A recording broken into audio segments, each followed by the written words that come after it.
This is not clickbait. Okay, so my experiences are based off the Xbox One version of the game, which means the 64 player count game. Yes, there are a lot of problems. They're well documented. You can find them basically everywhere on YouTube right now. But for me, that's kind of normal for the Battlefield series. There's always, every time a new game comes out, they change a lot of the mechanics, or in this case, they remove a lot of them. But, it leads to some funny memes, and people, at least for me, I think part of the fun of the series is just bitching to DICE and complaining about how the latest patch broke something. Still not as bad as when Battlefield 5 had those invisible soldiers. But what I love about Battlefield is their class system. That's what makes it stand out over Call of Duty for me. It lets you play to your strengths. 2042 really does expand on that with their specialists. Like you've got two specialists that can do the same kind of task. Like Casper and Rao have their specials can spot, although they do it a little bit differently.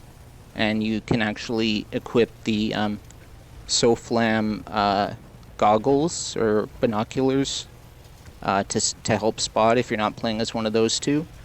And like you've got two of the specialists that can team revive, Falk and Angel. And I believe there's a med pen gadget, but I haven't been able to figure out how to use that. Now, a lot of the people that are criticizing the game, a lot of the points that they're making, are things that actually I kind of like. First of all, not being able to have squad chat, I'm actually kind of fine with. I get a lot of anxiety about having to talk to strangers, and I live in a situation where I don't have a lot of privacy, so I can't always, at all hours of the day, be necessarily having open conversations like I would like to. The lack of scoreboard, that's kind of nice because it adds more emphasis on playing the objective versus kill death, in my opinion. You know, everybody knows that if you're piloting like the Super Hind, you're getting like 100 plus kills. Nobody cares. I'd like to see these stats at the end where they show like the top 3, who got the most vehicles destroyed or most amount of time spent on objective, stuff like that. Now, for me, one of the game's strongest points is something I haven't seen talked about in any of the reviews I've watched for this, and that's the issue of accessibility. I myself have some health issues that can get in the way of gaming at times. For instance, I get a tremor in my left hand. When it gets really bad, I basically can't play any kind of shooting game. It's hard enough to hold a controller.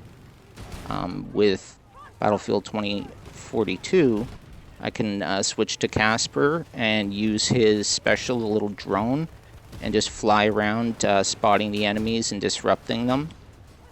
Playing that way, I've routinely landed in the top 3 doing this, getting over like 100 spot kills or kill assists in a single round.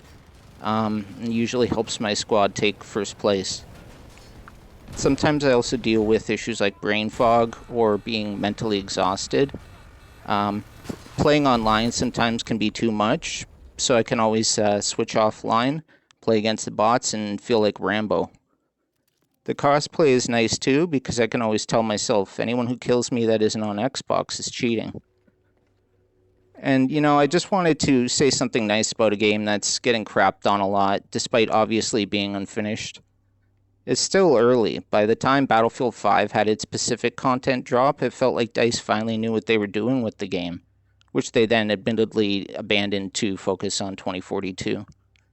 I feel like this game could be something really special, except for Hazard Zone. How did they not learn from Firestorm? Anyways, thanks for watching.